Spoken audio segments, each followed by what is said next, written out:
नमस्ते बच्चों, my self Jaiswal sir. हम पढ़ रहे हैं class 12th chemistry the solid state. तो हम यूनिट सेल्स कितने टाइप्स की होती हैं और कौन कौन से टाइप्स में क्या क्या सब डिविज़न्स होते हैं, इसको देखने के लिए कुछ निमोनिक्स याद करेंगे। सो यूनिट सेल दो तरीके की होती हैं। एक तो प्रिमिटिव और दूसरी होती है सेंटर्ड। तो जो प्रिमिटिव होती है उसे कहेंगे, उसके 7 टाइप्स हैं। दैट इज कॉट, रहमत, यानी इसमें 7 टाइप्स हो गए। COT, कॉट और रहमत। That is cubic and orthorhombic,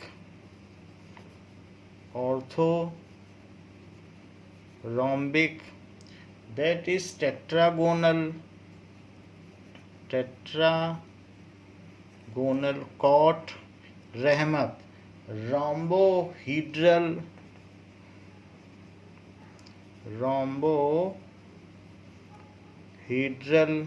H, that is hexagonal, M, monoclinic, and last is triclinic। तो इस तरीके से कॉट, रहमत, ये सारे टाइप्स हो गए कि प्रिमिटिव के। तो प्रिमिटिव में 7 टाइप्स के होते हैं, जिसमें ऐसे आप याद कर सकते हैं। अब इसमें मेन शुरू होता है,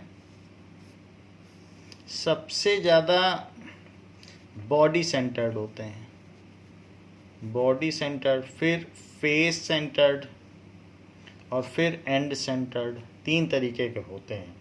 तो जो BFE या कुछ इस तरीके से याद करने, बॉडी सेंटर्ड सबके सबसे ज़्यादा होते हैं।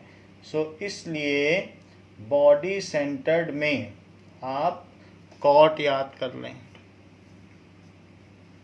बॉडी सेंटर्ड में कॉट रहेगा। और जो फेस सेंटर्ड है, फेस सेंटर्ड में कॉट को। और जो एंड सेंटर्ड है, तो एंड सेंटर्ड में कॉट को ओम, ऐसे याद कर लें। दैट इज कॉट को ओम। और ये कॉट, रहमत याद कर लें तो आपको तैयार हो जाएगा। नाउ इसमें क्या क्या चीज़ें आ गई।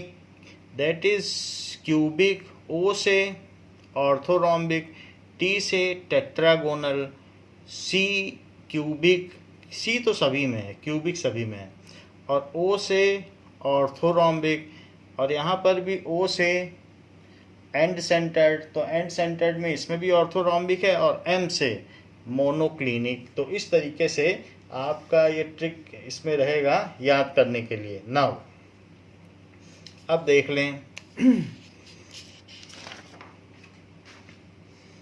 इनके कुछ एग्जाम्पल्स भी हैं कि ये जो हमारे पास अलग अलग टाइप हैं। तो हमने आपको बताया था कि क्यूबिक 4 तरीके के हो सकते हैं। सिंपल भी हो सकते हैं, बॉडी सेंटर्ड भी हो सकते हैं, सेंटर्ड, फेस सेंटर्ड भी हो सकते हैं, और एंड सेंटर्ड भी हो सकते हैं, एंड सेंटर्ड। ये तरीके से हो गया। ठीक है। तो अब जरा देखो कि जो हमारे पास क्यूबिक है वो तो 4 तरीके का हो गया, और सिंपल को प्रिमिटिव भी कह सकते हैं, तो इनके एग्जाम्पल्स भी हमें जानने चाहिए। तो इसका एग्जाम्पल्स है पोलिनियम, पोलिनियम हो गया। अगर क्यूबिक बॉडी सेंटर्ड है तो उसका हो गया सोडियम, आयरन। और अगर cubic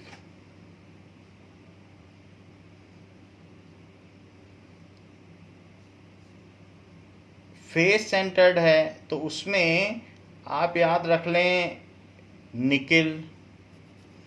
and cubic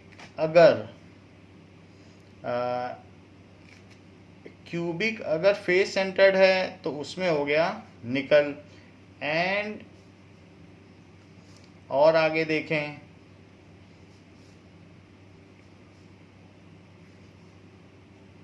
now and centred का इसमें कोई नहीं दिया है तो एंड सेंटर्ड का अलग से देखना पड़ेगा कि एंड सेंटर्ड का क्या है एग्जाम्पल। ओके, नाउ क्यूबिक के बाद क्या है? क्यूबिक के बाद इसका tetragonal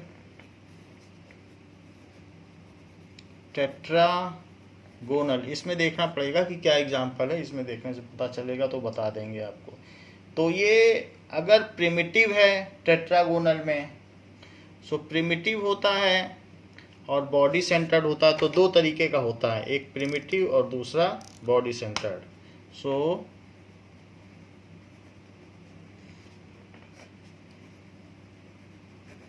body centred. So primitive के केस में that is tin oxide SnO2। And अगर इसी में बॉडी सेंटर्ड है तो CaSO4। नाउ आप देखें टेट्रागोनल के बाद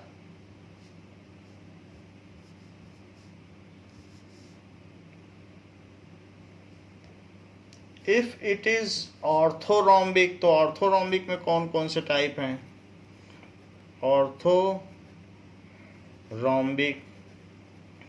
ऑर्थोरोम्बिक में हम जानते हैं प्रिमिटिव होता है, body centred, face centred and centred सभी होते हैं। तो प्रिमिटिव बॉडी सेंटर्ड,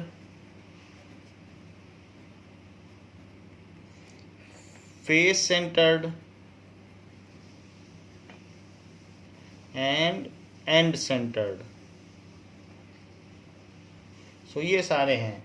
तो ऑर्थोरोम्बिक में अगर प्रिमिटिव है तो उसका एग्जाम्पल है रोम्बिक सल्फर। दो तरीके के सल्फर होते हैं, एक रोम्बिक सल्फर है और एक मोनोक्लिनिक। तो वो इसके नाम से ही दिया गया रोम्बिक से, तो ये याद भी रखा जा सकता है। So it is rhombic sulphur. इनका अलग अलग स्ट्रक्चर है जो आपको आगे बताया जाएगा। नेक्स्ट इज अगर बॉडी सेंटर्ड है तो पोटेशियम नाइट्रेट। अगर इसी में फेस सेंटर्ड है तो BaSO4। तो ये BaSO4 है। नाउ ऑर्थोरोम्बिक में एंड सेंटर्ड है तो MgSO4 heptahydrate, that is Epsom salt. Magnesium sulphate heptahydrate भी बोलते हैं और सी फूड में डाला जाता है Epsom salt. Now next is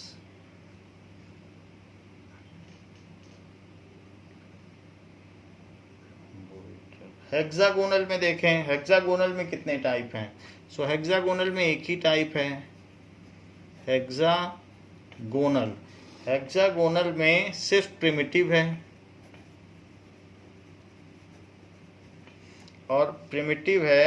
और इसका टाइप क्या है?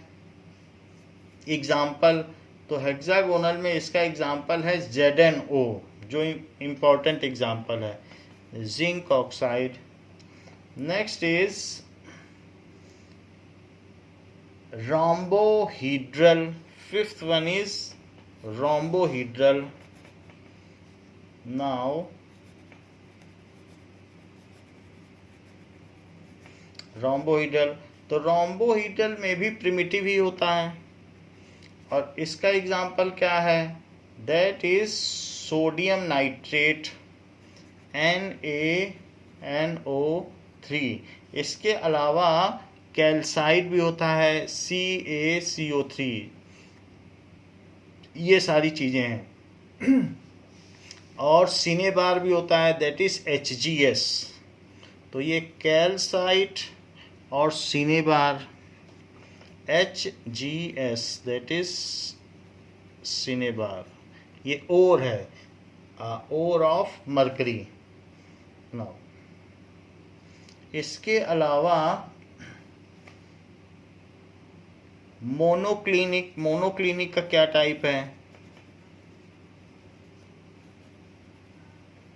सो मोनोक्लिनिक में बताया गया है मोनोक्लिनिक सल्फर, तो ये प्रिमिटिव हो सकता है, सिर्फ प्रिमिटिव। और इसका है जैसे यहाँ रोम्बिक सल्फर है, तो वैसे ही इसमें कहा जाएगा, इसका एग्जाम्पल मोनोक्लिनिक सल्फर। दोनों का ही फार्मूला एसेट होता है, मोनोक्लिनिक सल्फर। नाउ इसके बाद आता है ट्राइक्लिनिक। सो ट्राइक्लिनिक का एग्जाम्पल क्या दिया गया है, कॉपर सल्फेट पेंटाहाइड्रेट, ये लिख लीजिए, ट्राइक्लिनिक ये भी प्रिमिटिव होता है, सो copper sulphate pentahydrate. So this is the example of triclinic. तो ये अलग अलग 7 टाइप्स हो गए, और 7 में इनके 8, 9, 10 ऊपर से 8, 9, 10, 11, 12, 13, 14। तो इस तरीके से भी आप याद कर सकते हैं कि पहले और तीसरे में 4 4 हैं और दूसरे में बॉडी सेंटर्ड है, तो उससे भी याद हो जाएगा। नाउ अब जरा देखें कि पहले में क्यूबिक में एंड सेंटर्ड नहीं है, इसको कट कर दें, बुक में, आपकी बुक में दिया नहीं है एंड सेंटर्ड है। तो इस तरीके से पहले में 3 है, फिर 2 है, फिर 4 है। तो नाउ अब हम आगे बढ़ते हैं, और इस टेबल को और इसके एग्जांपल्स को आप तैयार कर लें, क्योंकि ये पूछा जाता है कई बार कि इसमें कौन सा टाइप है, किस तरीके का यूनिट सेल है, किस तरीके का ब्रेवाइस लैटिस है, तो that you should learn.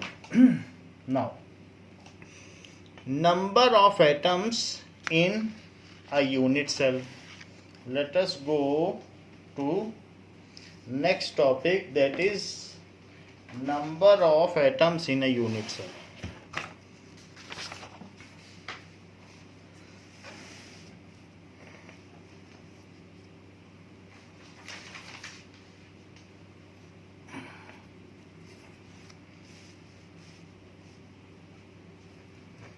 Now, number of atoms in a unit cell. कई बार ऐसा भी हो सकता है कि कोई एटम ऐसा हो जो एज पर होगा, so the atom at the vertex, तो एटम अगर वर्टेक्स पर होगा then it is shared by 8 unit cell. कुछ चीजें हमें याद रखनी पड़ेंगी, vertex of unit cell is shared by 8 unit cells. जैसा कि आपकी बुक में भी दिया है कि मान लीजिए कि इस तरीके से कोई एटम है जो, और and these are 8 unit sales.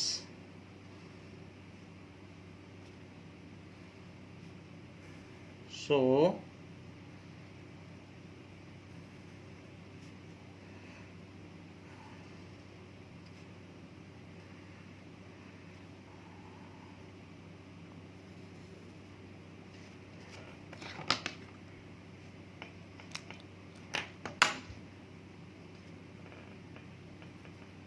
now so we have drawn 8 unit cells. ये देखिए, तो 8 यूनिट सेल्स हमने ड्रॉ कर ली है और बीच में भी मिला दें इसको भी, सो इससे मिला दें। 8 यूनिट सेल्स हैं और यहाँ पर भी इसको इससे मिला दें। तो ये बीच का प्लेन है और यहाँ से इसको मिला दें, तो ये सेंटर हो गया।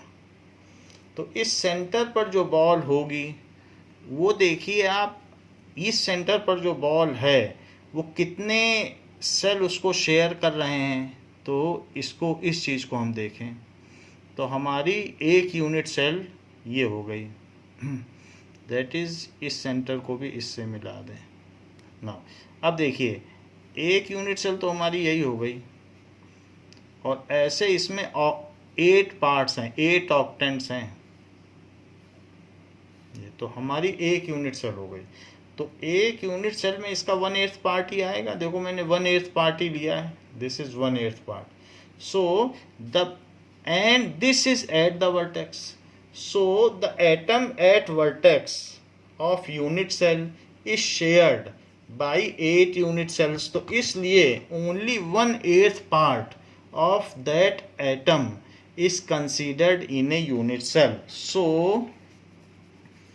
only 1/8 part of that unit cell is considered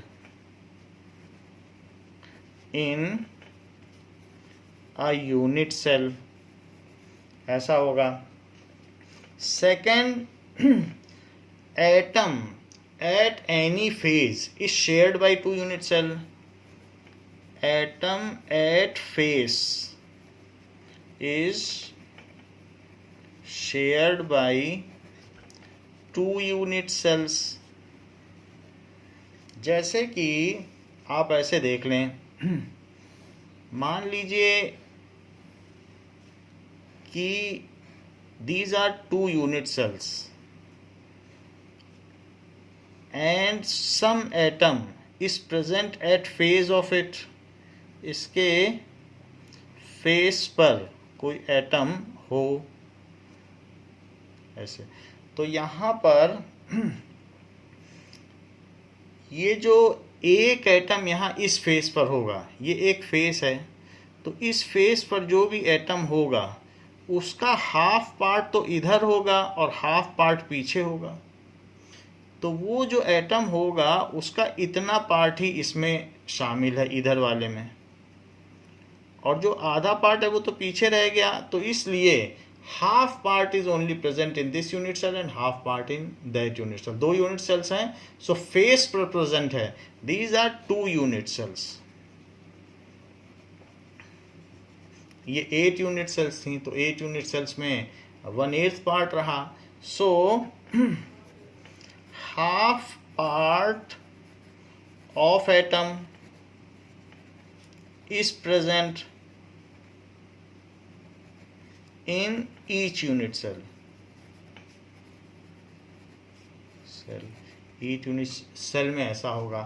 and the atom present at edges, मान लो edge पर है तो क्या होगा कि if atom is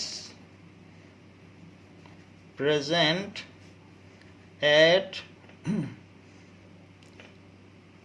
edge, किसी भी एज पर हो, तो ऐसे केस में उसका कितना पार्ट पर यूनिट सेल में आएगा। जैसे मान लें कि ऐसे, तो ये 4 यूनिट सेल्स हैं ऐसे।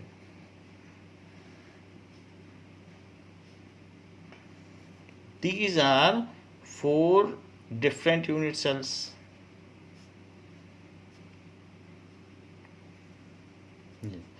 तो अब अगर ये 4 यूनिट सेल्स हैं ऐसे, तो आप देख सकते हैं इसमें 4 यूनिट सेल्स हैं।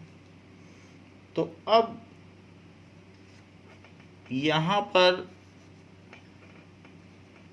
एक यूनिट सेल इसमें पता लगाई जा सकती है कि एक यूनिट सेल इसमें कहाँ है। तो ये दिस इज 1 यूनिट, सॉरी, तो दिस इज 1 यूनिट सेल। और इसमें अगर एक एटम एज पर है, ये एज है, तो इस पर एक एटम अगर मैं रख दूं तो बताओ वो एटम कितने पार्टीशंस में शेयर हुआ। इस एज पर रखा हुआ, वो इधर वाले में भी हुआ, इधर वाले में भी हुआ, इधर वाले में भी हुआ, इधर वाले में भी हुआ।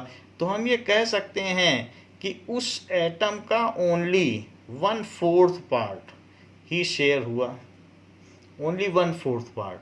तो जैसे कि एक बॉल को हम पहले आधा कर लें और हाफ करने के बाद फिर उसके और टुकड़े कर लें, तो इतना पार्ट सिर्फ आएगा 1/4। So 1/4 part is only in this unit cell, ऐसे जैसे यहाँ पर ये दिखाया गया है, और बाकी हाफ पार्ट उधर की ओर रहेगा। सो हाफ पार्ट ये चीज, तो 1/4 पार्ट। तो एज पर अगर कोई एटम है तो उसका 1/4 पार्ट एक यूनिट सेल में रहेगा। नाउ एच का मतलब क्या होता है? एच का मतलब यहाँ पर अगर यहाँ कोई एक एटम है तो वो 4 अलग अलग यूनिट सेल में शेयर होगा, इस एज वाला। क्योंकि ये एज, कोई भी एक दीवार की वाल सोचो और उसका एक कॉर्नर सोचो, तो क्या वो कॉर्नर 4 अलग अलग कमरों को शेयर नहीं करता? तो आप अपने घर के किसी दीवार के एक कॉर्नर की कल्पना करिए, पूरी लेंथ की कर लो, हाइट की कर लो, तो क्या वही हाइट 4 कमरे में वही हाइट कॉमन नहीं है? तो उसी तरीके से यहाँ पर जो भी चीज़ है आप उसको अलग अलग फिगर बना के देख सकते हैं। The same height is common in 4 different rooms. जैसे एक कमरा है, हॉल है बड़ा सा, और उस हॉल में 4 कमरे हैं ऐसे, तो उस हॉल में आप 4 कमरे बना लो। अब हॉल में 4 कमरे अगर आपने बना लिए तो ये बन गए 4 कमरे, ये।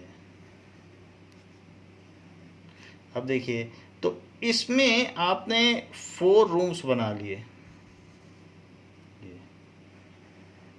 Now these are 4 different rooms. तो आपको इसमें पता चल रहा है कि किस तरीके से 4 कमरे, ये एक कमरा हो गया।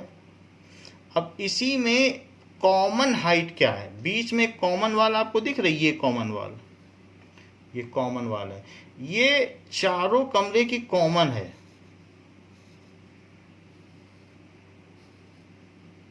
इस तरीके से देखा जाए तो ये एक रूम हो गया और ये वाल चारों कमरे में कॉमन है। अगर इसमें एक आपने बीच में बॉल रख दी है तो चारों कमरे के लोगों को 1/4 हिस्सा मिलेगा। मान लो इस पे आपने एज पे एक बॉल रख दी तो वो बॉल चारों कमरे के लोगों को 1/4 मिलेगी, क्योंकि 4 कमरे के लोगों में ये वॉल शेयर्ड है। So if atom is present is at its edge, तो एज पर ये सब एज ही तो हैं, और ये तो रिपीटिंग यूनिट है, कोई 1-2 नहीं है, न जाने कितनी रिपीटिंग यूनिट होगी। हर यूनिट सेल के चारों तरफ 4 होंगी, तो ये सिर्फ ये। हाँ, अगर यहाँ होती तो 8 के साथ शेयर होती, वर्टेक्स पे 8 के साथ, एज पे 4 के साथ, और अगर फेस पे है तो 2 के साथ। Then only 1/4 part of atom is present in each unit cell, each unit cell। तो उसमें सिर्फ 1/4 पार्ट ही हर एक यूनिट सेल के पास प्रेजेंट होगा।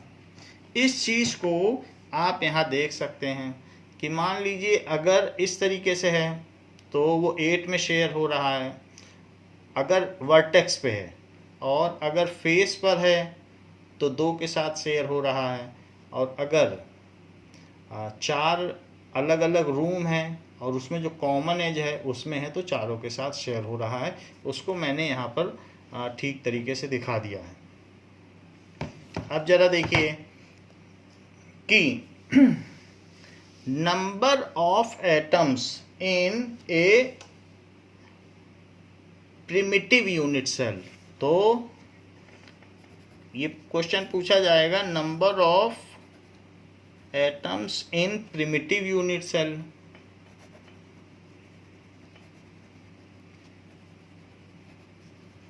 उसमें कितने एटम होते हैं।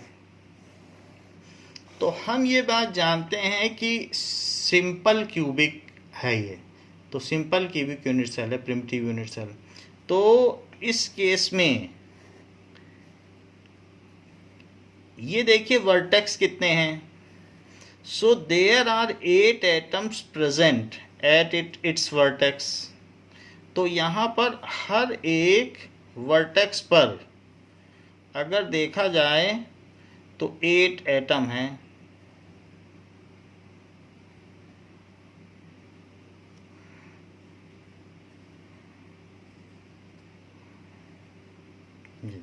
So there are 8 atoms present at each vertex.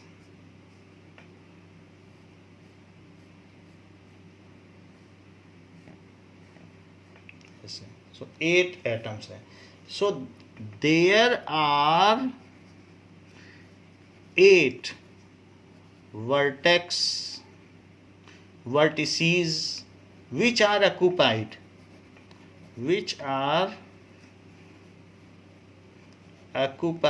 by atoms. Atoms हो सकता है, पार्टिकल्स हो सकता है, मॉलिक्यूल हो सकता है, हम एज एन एटम लेके चल रहे हैं।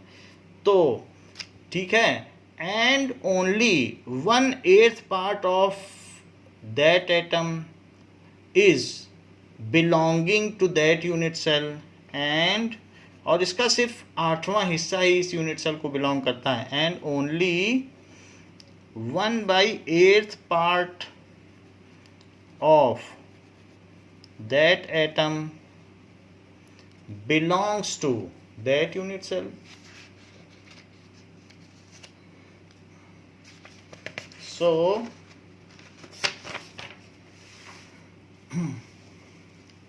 it belongs to that unit cell.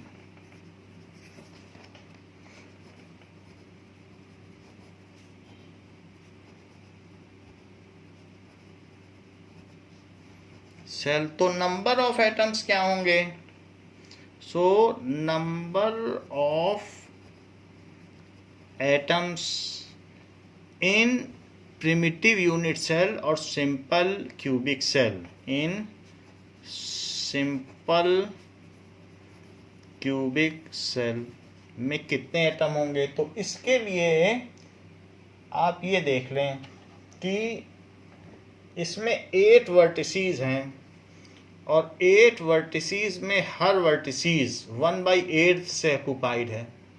तो 1/8 हैं, तो अगर 1/8 एक ही बॉल को काटो उसके 8 पीस हो जाएंगे, और 8 वर्टिसीज है, और उसी को इन सबको मिला दो तो एक बॉल बन जाएगी, तोड़ कर मिला दीजिए फिर से एक बॉल बन जाएगी। तो ऐसा किया जा सकता है, they can be again made into A ball. तो इस तरीके से number of occupied sites into number of occupied vertices into 1/8, क्योंकि जितनी occupied हैं vertices उसमें 1/8 एटम होगा हर एक में। तो it is 8 occupied vertex हैं और 1/8 एटम, तो इसलिए 1 एटम होगा।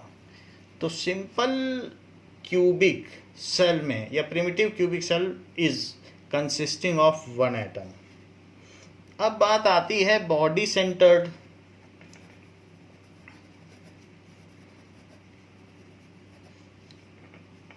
क्यूबिक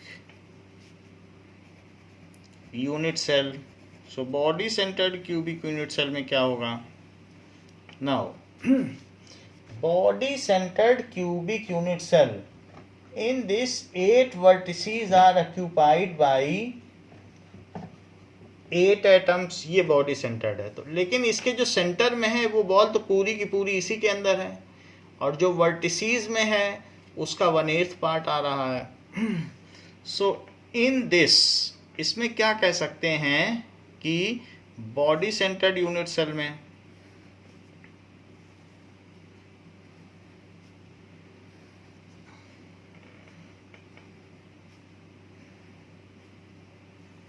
ऐसा है। तो इस केस में यहाँ पर तो जो वर्टेक्स हैं उसमें तो एटम ऑक्यूपाइड रहेंगे ही, ये वर्टेक्स हैं।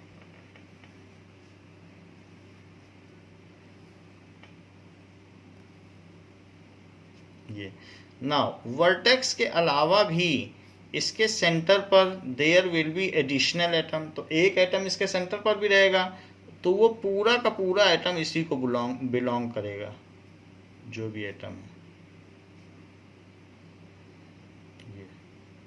सो दिस एटम जो इसके सेंटर पर है, it belongs to it only. So this atom जो बीच में है वो तो इसी का है।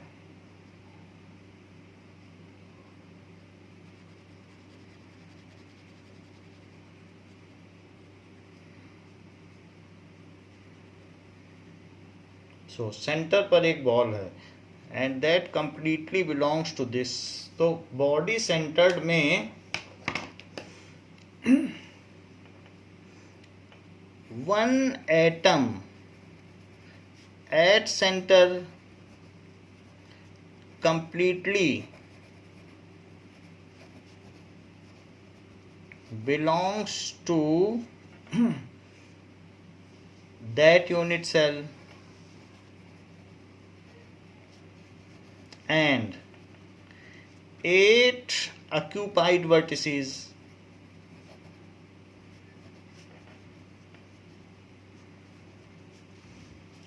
each having 1/8 part of atom. So total number of atoms क्या हो गया? Total number of atoms जो BCC में होगा, इसको कहेंगे BCC, BCC में होगा टोटल नंबर ऑफ एटम्स।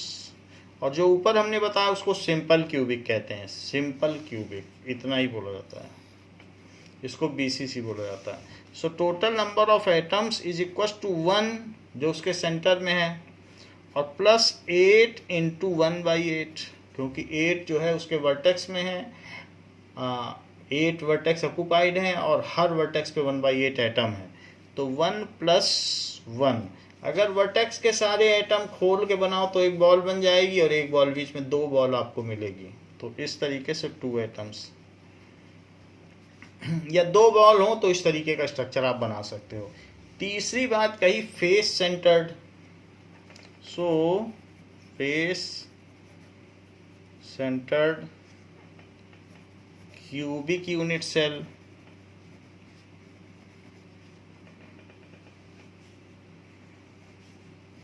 इसको कहते हैं FCC।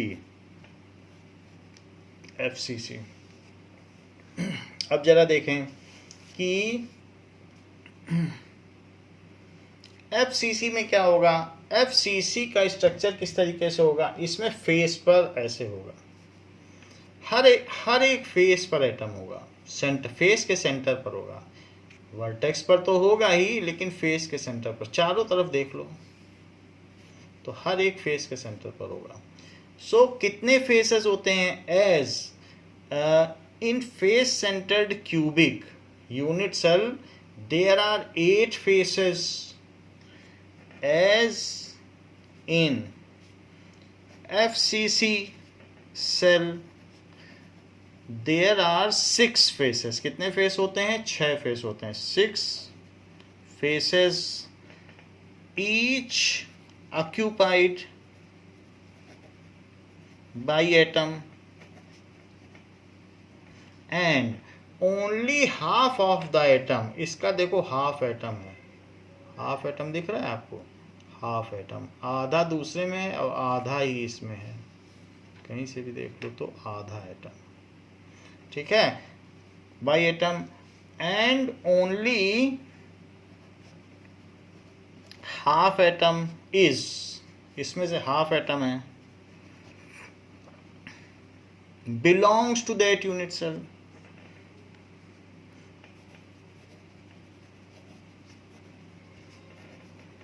That unit cell. In addition to it,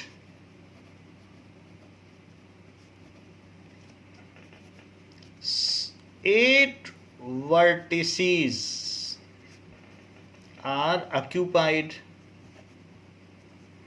by 8 atoms and 1/8 part of each atom belongs to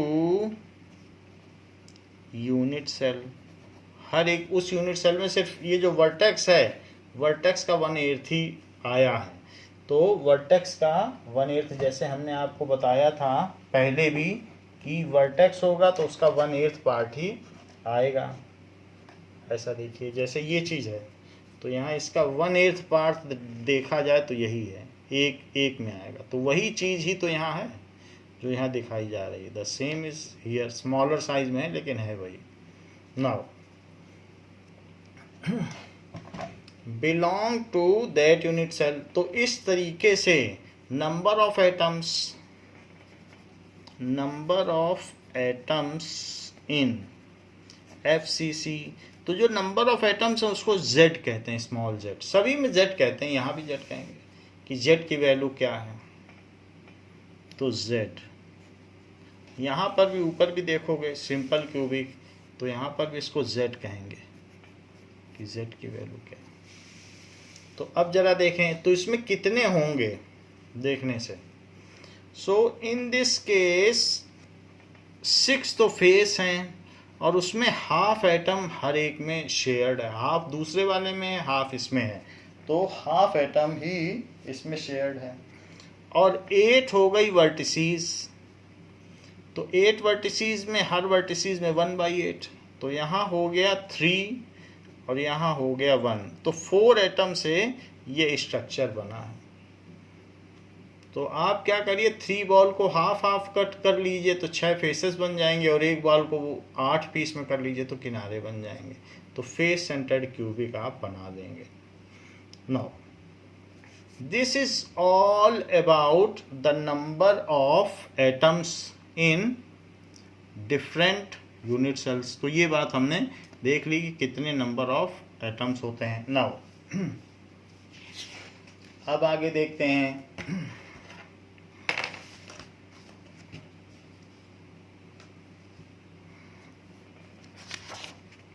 In text question page number 12.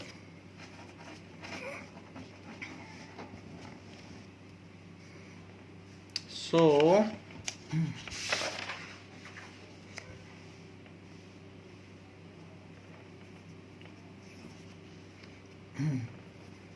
in text question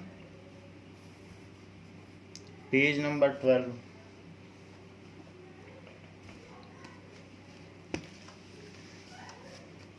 इसमें कहा गया है कि give the significance of A lattice point. Give the significance of lattice point. तो lattice point का क्या significance है. So each point in crystal lattice, each point in crystal lattice which is occupied by a particle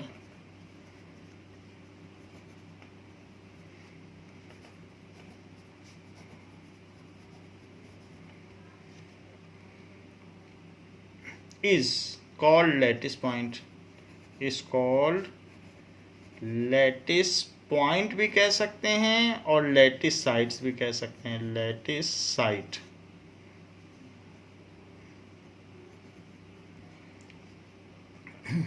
lattice points are joined by straight line to bring out the geometry of crystal lattice. Lattice points are joined by straight lines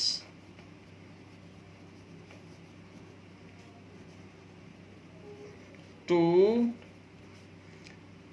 bring out या generate geometry of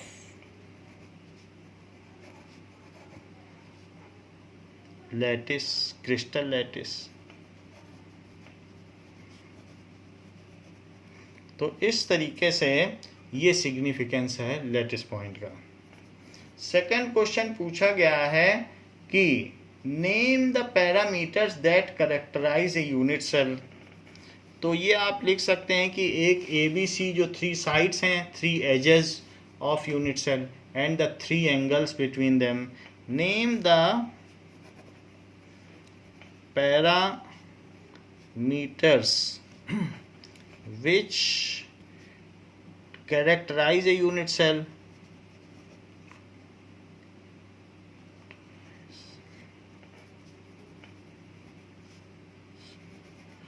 So 3 edges of a unit cell, 3 edges of unit cell A, B, C and angle between any 2 edges and angle between any 2 edges comprising 3 pairs, 3 angles, comprising 3 sets of angle, alpha between B and C, beta between A and C, gamma between A and B are the 6 parameters which characterize a unit cell। Are the 6 parameters which characterize a unit cell, जिससे कि एक unit cell बनती है। Now distinguish between hexagonal and monoclinic unit cell। So कहा गया है कि differentiate between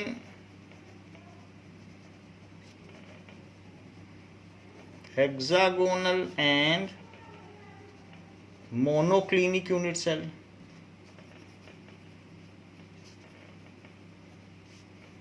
तो इनके बीच में हमको डिफरेंशिएट करना है। तो डिफरेंशिएट क्या है? हेक्सागोनल यूनिट सेल और monoclinic unit cell.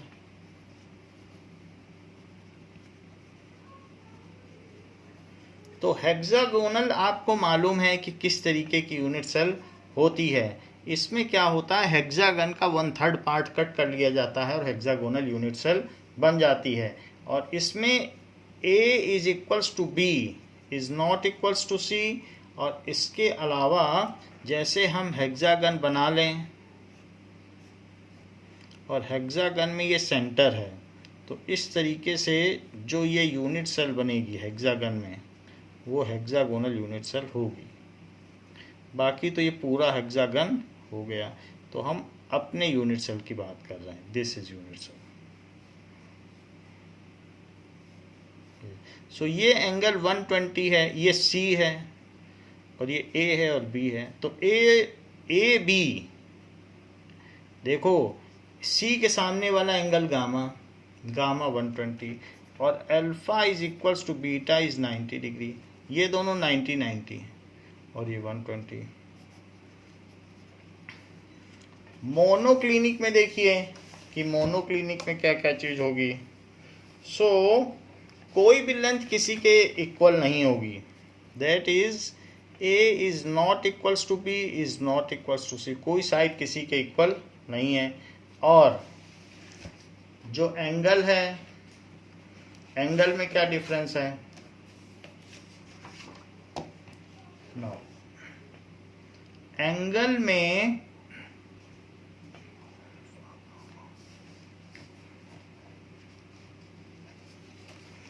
Alpha and gamma 90, alpha is equals to gamma is equals to 90 degree, beta is not equal to 90 degree.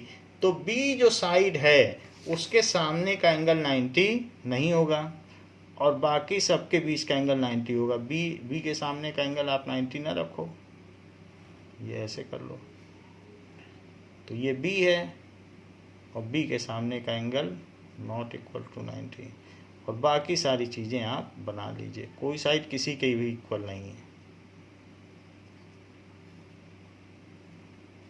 ये ऐसा है, तो बी के सामने का एंगल 90 नहीं है, ये 90, ये 90, ये बी हो गया और एक को ए ले लो, एक को सी, कोई साइड किसी के इक्वल भी नहीं है, ना ए बी सी कोई इक्वल है, दो एंगल 90 एक नहीं 90।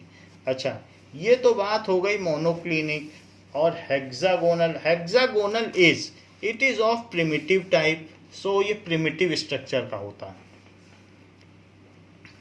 इट इज यानी इसमें अगर एटम्स होंगे तो सिर्फ इसमें वर्टेक्स में होंगे, so it is of primitive type. और जबकि इसमें दो तरीके का हो सकता है, इसमें प्रिमिटिव भी हो सकता है और एंड सेंटर्ड भी हो सकता है, बीच बीच में भी हो सकते हैं। एंड सेंटर्ड को बेस सेंटर्ड भी कहते हैं। So it is either primitive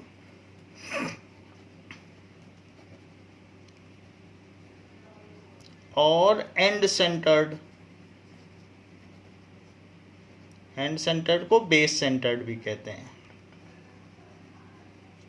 जिसमें कि एक पेयर ऑफ अपोजिट एंड्स में एटम होते हैं, only one pair of opposite ends के सेंटर में।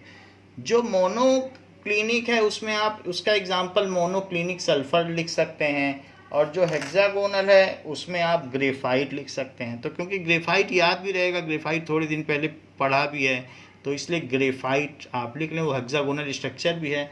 तो इसमें ग्रेफाइट एग्जाम्पल हो गया और इसमें हो गया monoclinic sulphur. Monoclinic sulphur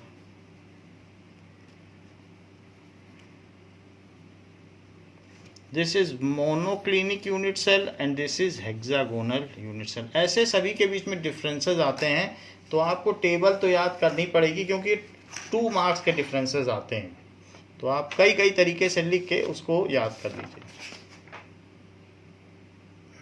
now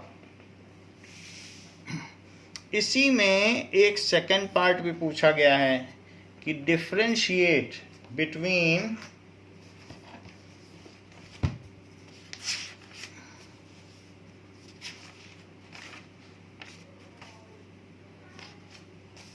face centred and and centred unit cell. ऐसा पूछा गया है कि face centred unit cell and and centred unit cell. End centred unit cell को कहते हैं बेस सेंटर्ड यूनिट सेल, क्योंकि इसमें क्या होता है कि in addition to atoms at vertex one pair of atoms are present at each of its base. तो यहाँ तो होता ही है, तो इसलिए इसका एक और भी नाम है, अगर कहीं बेस सेंटर्ड आए तो आप लिख सकते हैं। अच्छा, फेस सेंटर्ड में हर एक फेस में होते हैं, सो in this, in addition to 8 constituent particle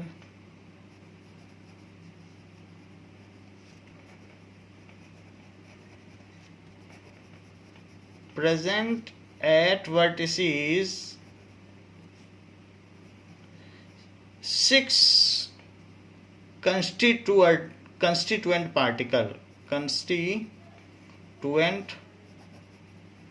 particles, one each,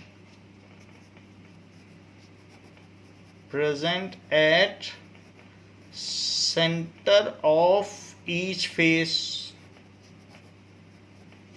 जबकि इसमें क्या होगा, in this, in addition to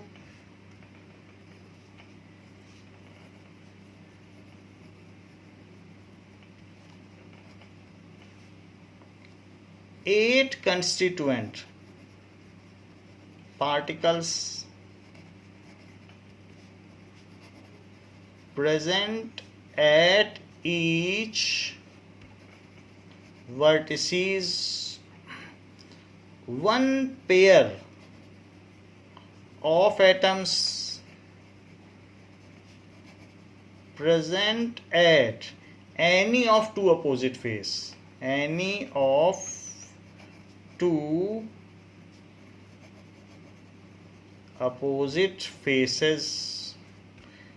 इसमें जो वैल्यू ऑफ z है, वैल्यू ऑफ z या number of atoms, small z है, number of atoms in each unit cell is 4, जबकि value of z is, अब देखो 1 ये हो गया और हाफ हाफ ये, सिर्फ इसमें 2 होगा, तो इसमें इस तरीके से हो जाएगा. नाउ जो फेस सेंटर्ड होते हैं वो क्यूबिक और ऑर्थोरोम्बिक होते हैं. Its types are cubic and orthorhombic, और जो एंड सेंटर्ड होते हैं वो ओम होते हैं, दैट इज ऑर्थोरोम्बिक और मोनोक्लिनिक. तो ये को और ओम, कॉट को ओम अभी हमने आपको बताया था. So its types are cubic और ऑर्थोरोम्बिक, और its types are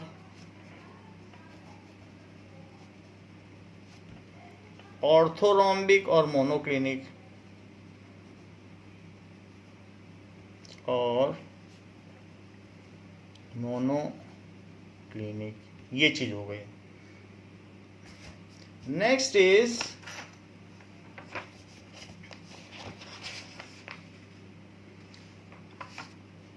explain how much portion of atom is located corner body center. तो ये क्वेश्चन पूछा गया है. नेक्स्ट, सो इसी में 4th क्वेश्चन है, explain how much portion of an atom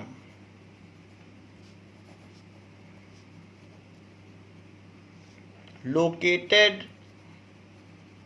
at corner,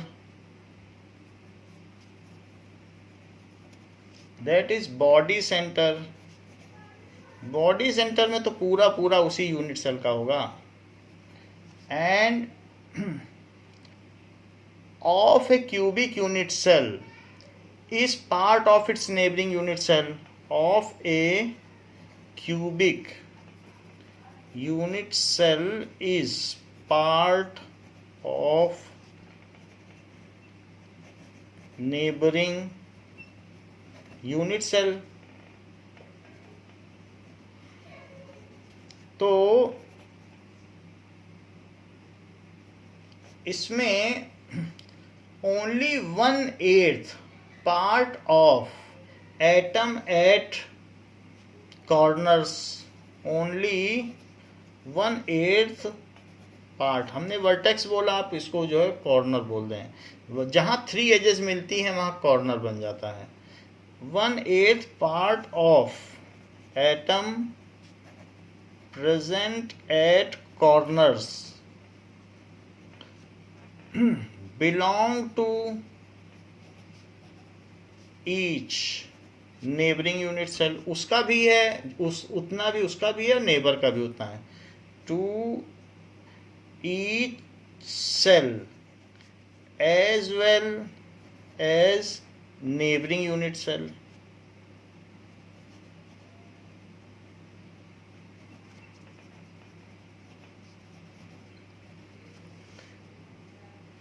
The atom present at center completely belongs to that unit cell. The atom present at center of unit cell completely belongs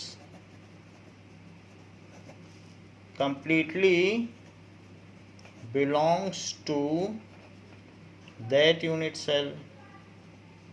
तो पूरी तरीके से वो उसी का part होता है, ये बात यहाँ कही गई।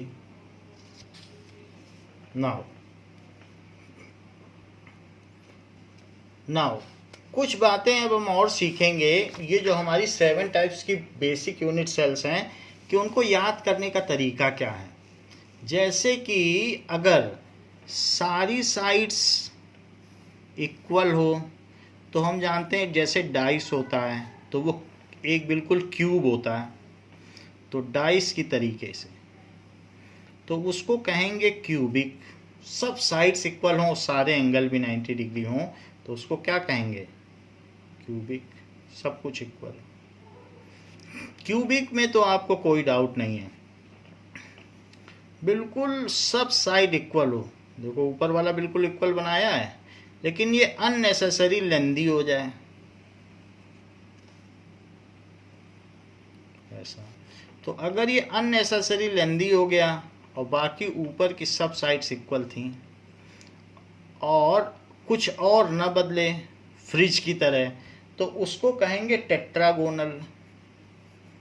टेट्रागोनल, ये अलग हो गया, ये अलग हो गया और वो दोनों इक्वल रह गए।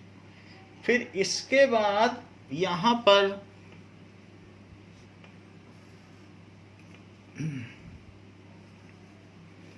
ये सब अलग अलग साइड के हों, कोई किसी के इक्वल ना हो, तो ये अलग, ये अलग और ये अलग। हाँ, बाकी कुछ ना बदले तो उसको कहेंगे ऑर्थोरोम्बिक। ऑर्थोरोम्बिक। और अगर मान लीजिए कि इस तरीके से हो जाए,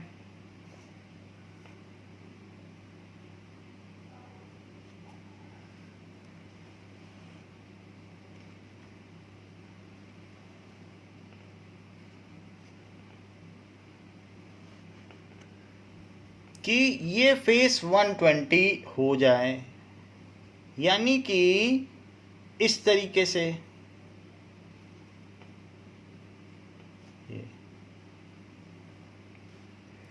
तो ये एंगल 120 और कुछ ना बदले। ये दोनों साइड इक्वल, ये डिफरेंट और ये 90-90। तो ये पोर्शन तो हमारे काम का नहीं, बस यही क्यूब काम का है, बाकी चीज़ फालतू है। तो आप बाकी चीज़ को ये ना माने कि हमारे इसका हिस्सा है। It is not the part of our. उसी को 3 बार रिपीट कर देंगे तो बन जाएगा। So it is not the part of our. ये चीज़ है हमारे लिए। So it is hexagonal. 2 angles 90, 1 120। अगर किसी ने आपके इसी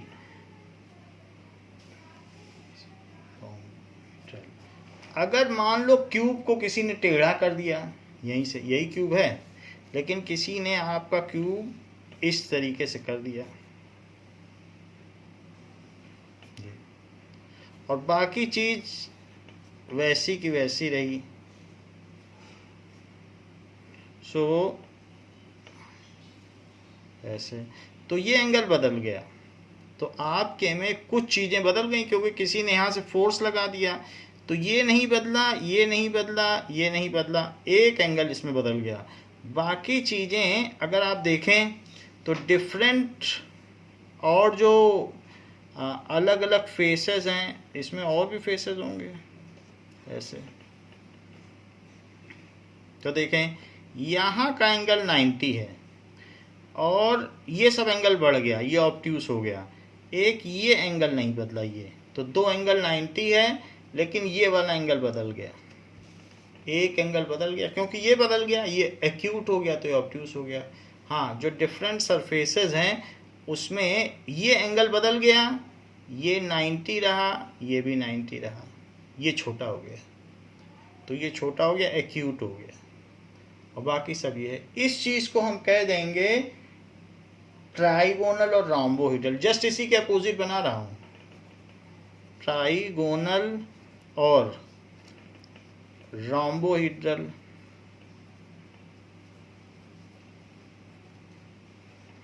अब देखो, मान लीजिए कि कोई साइड किसी के इक्वल ही ना हो और बिल्कुल कोई भी साइड यही चीज हो लेकिन कोई साइड किसी के इक्वल ना हो, तो वैसी भी बात हो सकती है कि क्यूबॉइड को कोई टेढ़ा कर दे, इसके नीचे बनाओ तो क्या चीज हो, उसी के नीचे बनाओ जो चीज हो, तो ऐसा क्यूबॉइड के नीचे। लेकिन फिर इसमें थोड़ा सा तिरछा बना लो,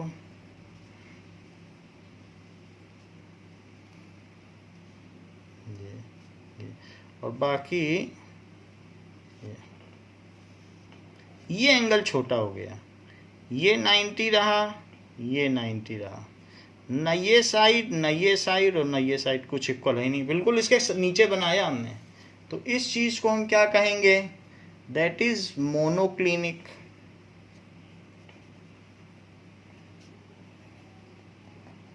ऐसे। और कुछ ऐसा बना लो कि कोई साइड किसी के इक्वल ना हो, कोई एंगल किसी के इक्वल ना हो, तो ऐसे केस में वो ट्राइक्लिनिक है, तो वो अलग केस है। कोई साइड भी किसी के इक्वल ना हो और कोई एंगल भी किसी के इक्वल ना हो, तो सब तरफ से अलग अलग से प्रेशर लगाया जाए, तो ये इसके इक्वल नहीं, ये इसके इक्वल नहीं, और सब एंगल अपने में अलग अलग हैं, ये और ये, तो दीज ऑल आर डिफरेंट। तो इस तरीके को कहेंगे ट्राइक्लिनिक। ये तो आपको मेनली क्यूबिक और ट्राइगोनल शेप को याद रखना चाहिए। तो ये दोनों इम्पोर्टेंस के हैं क्योंकि ट्राइगोनल, ये टेट्रागोनल, क्यूबिक और टेट्रागोनल को याद रखना चाहिए। बाकी हमने याद करने के तरीके आपको बता दिए हैं कि किस किस तरीके से इनको याद रखा जा सकता है। These are 7 types of cubic cells. So 7 types of cells, unit cells, 7 types of unit cells हैं ये। तो जब ये मन में फिगर याद रहेगा तो अपने आप सब कुछ लिख लोगे। यूनिट सेल्स, ये बात बताई गई आपको। Okay, now closed packed structure. हम क्लोज्ड पैक स्ट्रक्चर कैसे बना सकते हैं, जब हम सेल्स को आपस में रखते जाते हैं तो एक स्ट्रक्चर बन जाता है। तो पहले जब संतरा लगाने वाला है, ठेले पे लगाएगा तो पहले एक एक संतरे की ढेरी लगाएगा, तो एक लाइन बना लेगा, उसके बगल दूसरी लाइन बनाएगा, फिर एक लेयर बना लेगा, फिर दूसरी लेयर उसके ऊपर रखेगा, तो लेयर बाय लेयर वो 3 डायमेंशनल संतरे की ढेरी लगा लेता है। तो उसी तरीके से हम भी करेंगे। That is closed packed structure.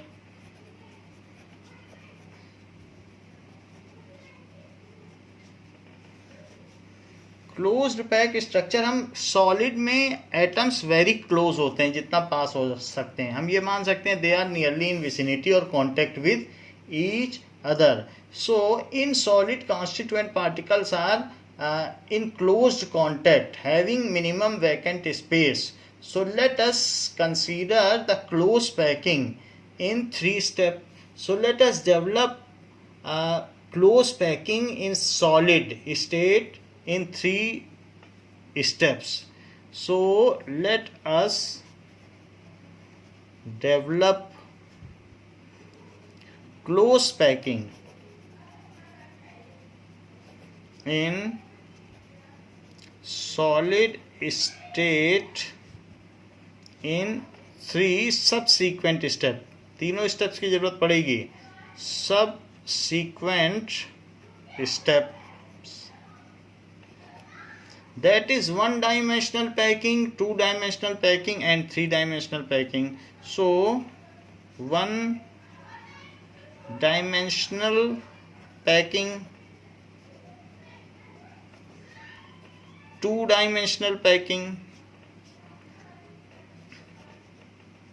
3-dimensional packing. तो 3 तरीके की पैकिंग हो सकती है. सबसे पहली close packing in 1 dimension. Close packing in 1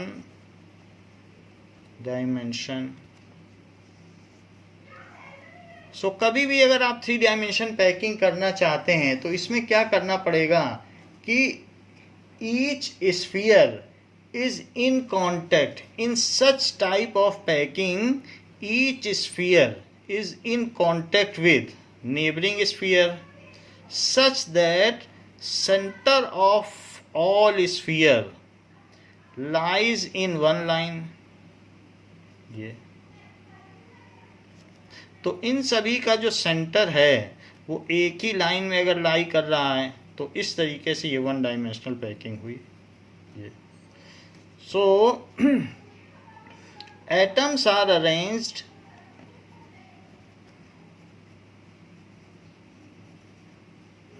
in such a manner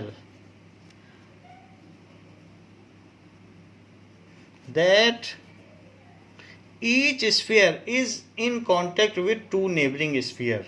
That each sphere is in contact with 2 neighboring spheres. 2 neighboring sphere के वो कांटेक्ट में हैं. such that center of each atom lies in one line. तो 2 neighboring sphere के वो contact में हैं. such that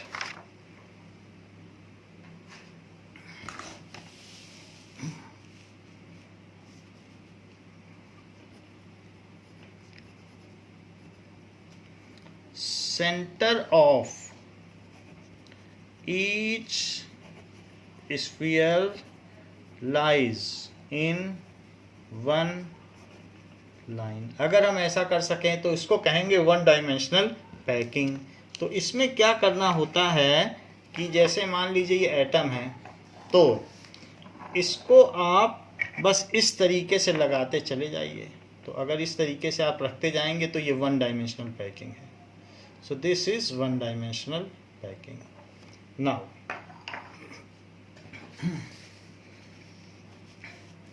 close packing in 2 dimension. जब संतरे वाला एक लाइन लगा लेता है तो उसके बगल में ठेले पर दूसरे संतरे रखता है.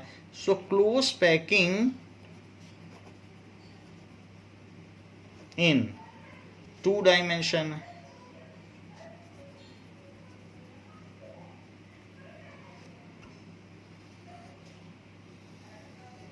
So close packing in 2 dimension 2 तरीके से की जा सकती है. एक तो की जा सकती है square close packing. So it can be done. 2 dimension का मतलब है कि एक प्लेन में अल्टीमेटली हम ठेले पर पहली लेयर सजा रहे हैं. So it can be done in 2 different veg.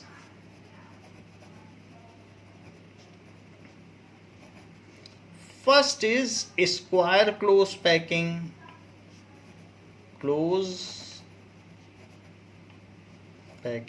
Square close packing. तो स्क्वायर क्लोज पैकिंग में क्या चीज होगी कि atoms are arranged in such a manner that, मान लीजिए आपने एक लाइन बना ली,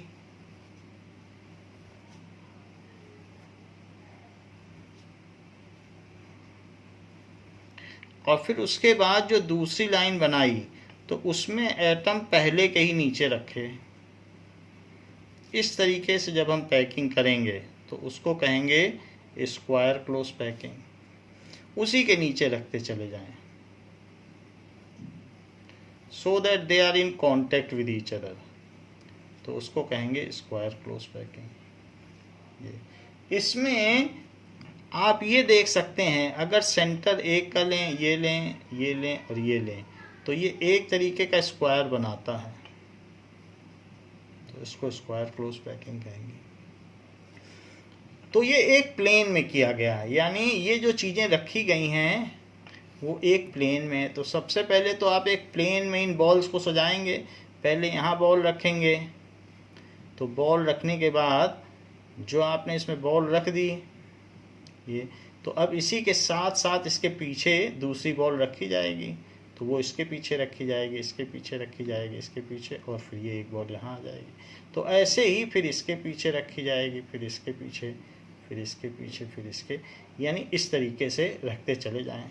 फिर यहाँ, फिर यहाँ। तो हमने एक प्लेन में ये बॉल्स को सजा दिया।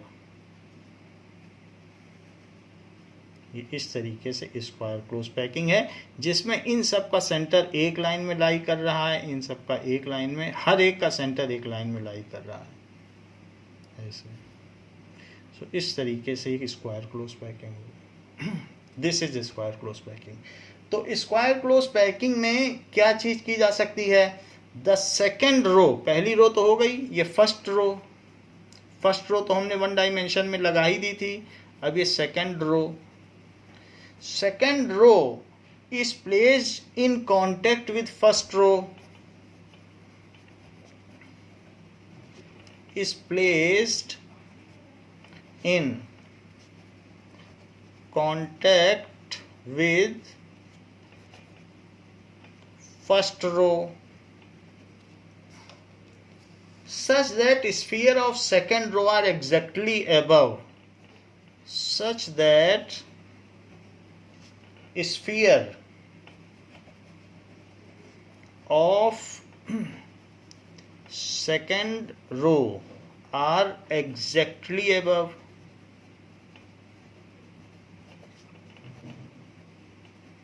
the sphere of first row, बिल्कुल उसी के ठीक above है, above the sphere of first row and so on, और उसी तरीके से आगे चलते चले जाएं। सो इस तरीके से एंड सो ऑन। तो इसमें जो इसका सेंटर है उसके ऊपर इसका सेंटर, उसका सेंटर उसके ऊपर, तो ये ए टाइप पैकिंग हो गई। तो ये जो पैकिंग हो गई ए, एक के ऊपर दूसरे का सेंटर, दूसरे के ऊपर तीसरे का centre, it is a type square close packing. लेकिन ये 2 डायमेंशन में हुई, इन 2 डायमेंशन, एक लेयर ही तो बनी, 2 डायमेंशंस। सो 2 डायमेंशंस में ये इस तरीके की हमने पैकिंग की। जरा देखें किस तरीके की पैकिंग है। मान लीजिए कि अगर आपने एक रो बनाई, तो उसके बाद जो आप दूसरी रो रखेंगे वो ठीक उसके ऊपर रखी जाएगी, और जो उसके बाद आप तीसरी रो रखेंगे तो वो उसके ऊपर रखी जाएगी, और इस तरीके से हम ये रखते चले जाएंगे। तो हमें एक लेयर ही बनानी है, तो एक लेयर बनाने में ये इस तरीके की पैकिंग हो जाएगी। सो this is square close packing in 2 dimension. तो ये 2 डायमेंशन में स्क्वायर क्लोज पैकिंग हो गई। तो एक के ऊपर दूसरी रो, दूसरे के ऊपर तीसरी, तीसरी, तो ये वन डायमेंशनल थी। उसी के कंटिन्यूएशन में हमने सेकंड डायमेंशन की तो इसको कहेंगे square close packing in 2 dimension, जहां पर इसके सेंटर से इसके सेंटर को मिला दो और इसके सेंटर से इसको, इसके सेंटर से इसको और इसके सेंटर, तो एक स्क्वायर बन रहा है कि नहीं, तो इसलिए इसको कहेंगे square close packing. So this is square close packing in 2 dimension. अब जरा देखिए कि hexagonal close packing in 2 dimension, इसी में एक और पार्ट भी है, hexagonal close packing in 2 dimension. तो hexagonal close packing in 2 dimension हम कैसे करेंगे? सबसे पहले आप एक लेयर बना लें,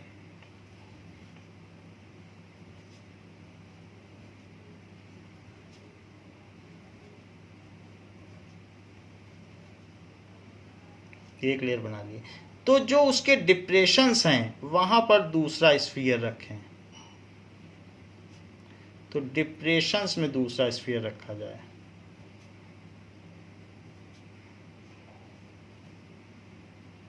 ये इसमें ज़्यादा जगह है, इसमें देखिए वॉइड्स बहुत लग रहा है, बहुत ज़्यादा जगह है। इसमें हमने जब ऐसा रखा डिप्रेशंस में तो कम स्पेस इस्तेमाल हुआ। फिर इसके डिप्रेशंस में आप रखिए, ऐसे भी ढेरी लगाई जाती है संतरे की, तो ऐसे रखते जाइए।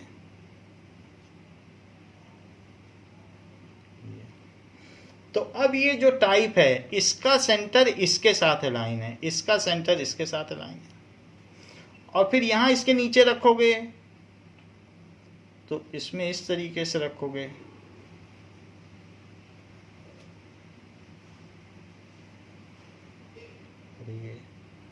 तो इसका सेंटर इसके साथ अलाइन है, इसका सेंटर इसके साथ अलाइन है, तो ए बी। और एक और बात देखने को मिल रही, अगर इस तरीके से हम इसको मिला दें, ये तो ये हेक्सागन भी बन रहा है। तो इस तरीके से इसको कहेंगे hexagonal close packing. So if मान लीजिए इसे फर्स्ट रो कहा, फर्स्ट रो, और ये सेकंड रो, ये थर्ड रो हो जाएगी, और ये fourth row. So if second row is placed over first row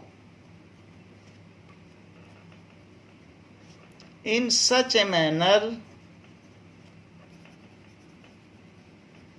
that atoms of second row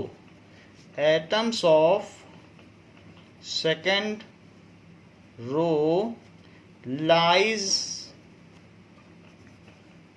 directly above depressions, जो उसके डिप्रेशंस हैं उसके ऊपर रखा। देख लो डिप्रेशंस आया ना जो उसमें, उसी पे तो उसको रखा है। above डिप्रेशन ऑफ फर्स्ट रो,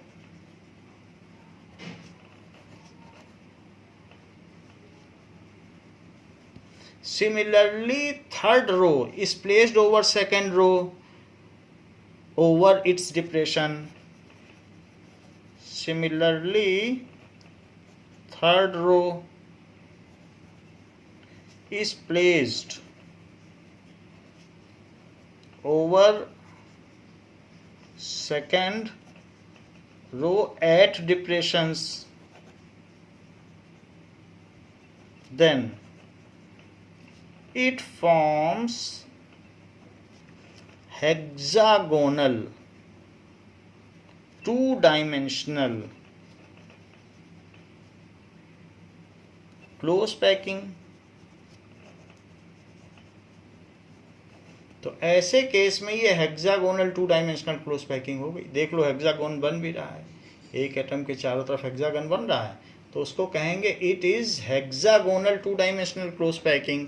जरा चेक करें, हमें तो 3 डायमेंशन तक डेवलप करनी है, लेकिन पहले हेक्सागोनल 2 डायमेंशन। मान लीजिए कि ये चीज़ है, अब इसके ऊपर जो रखा, एक होता है कि हम ऐसे रख दें, ऐसे ना रखें, ऐसा तो होगा तो स्क्वायर क्लोज पैकिंग है, डिप्रेशन पर रखो। तो दूसरा वाला डिप्रेशन पर रख दिया। अब डिप्रेशन पर रखने के बाद अब तीसरा जो रख रहे हैं, the third row is again kept over depression, depression पर रख रहे हैं। तो ये देखिए, जबकि स्क्वायर क्लोज पैकिंग में क्या किया था, स्क्वायर क्लोज पैकिंग में हमने ऐसे किया था, ऐसे ऐसे रखा था। ये तो दोनों में फर्क है। स्क्वायर क्लोज पैकिंग में वॉइड ज़्यादा दिख रहे हैं, आपको जगह ज़्यादा दिख रही है, और हेक्सागोनल क्लोज पैकिंग में आपको दिख रहा होगा कि इट इज़ मोर क्लोजर। तो ये स्क्वायर क्लोज पैकिंग की हुई है और ये हेक्सागोनल है, तो इन दोनों में फ़र्क है। So this is the difference. तो इस तरीके से, और आप देखें कि एक हेक्सागन बन भी रहा है। अगर इनके सेंटर को मिलाओ, सेंटर को, तो एक हेक्सागन बन रहा है। ऐसे ही आप करते चले जाएं। तो यहाँ पर जब आप करते चले जाएंगे इस तरीके से, तो ये हेक्सागोनल क्लोज पैकिंग होगी। और कहीं पर भी ये देखो 6 गोले दिख रहे हैं, तो इससे एक हेक्सागन बन रहा है। और इसमें ऐसे करते चले जाओ तो ये स्क्वायर क्लोज पैकिंग डेवलप हो जाएगी। सो this is hexagonal close packing. Now जो हेक्सागोनल क्लोज पैकिंग है उसको किस तरीके से किया जा सकता है, देखिए ये जैसे ये चीज़ है, तो इसको आप अलग अलग आप एक रो बना लें। तो अब इसमें आप ये देख लीजिए कि मान लीजिए इस तरीके से रो है, तो ये हमने रो बना दी। तो आप ये देख रहे हैं इसमें ये जो अलग अलग रो हैं तो हमने डिप्रेशंस पे रखी हैं, तो हेक्सागन डेवलप हो गया कि नहीं, इसमें भी एक हेक्सागन डेवलप हो गया। तो in this way there is a hexagon developed. तो अगर आप देखें तो ये यहाँ पर इस तरीके से हमने एक हेक्सागन डेवलप कर लिया है। And that can be build, उसी को हम और बिल्ड करते चले जा सकते हैं, तो वो चीज़ होती चली जाएगी। ठीक है। सो यहाँ पर हमने एक हेक्सागन डेवलप कर लिया है, एक लाइन, फिर दूसरी लाइन और फिर तीसरी लाइन, तो एक हेक्सागन जैसा शेप दिख रहा है कि नहीं। तो यहाँ पर जो भी स्ट्रक्चर बना वो कैसा स्ट्रक्चर बना, तो इसमें आप देखिए कि ए अगर ये है तो इसके ऊपर कुछ नहीं है, बी ए और ए सेम है, ए बी, तो ए बी, क्योंकि ए के ऊपर ए तुरंत नहीं आता है, बी के बाद आता है ए बी। जैसे राइमिंग स्कीम होती है तो उसका कुछ ना कुछ होता है ना कि ए बी सी, वैसे इसकी स्कीम है। और जबकि जो हमने इसमें किया था उसमें सारा ए टाइप था, ये देखो। तो ये सारा कैसा है, ए, हर लाइन में उसी का देखिए एक जैसा आ रहा है। तो इस तरीके से ये ए टाइप है, वो ए बी टाइप है। तो बच्चों इस क्लास के लिए इतना ही। इसी के आगे हम 3 डायमेंशनल पैकिंग आपको नेक्स्ट क्लास में बताएंगे। थैंक यू बच्चों।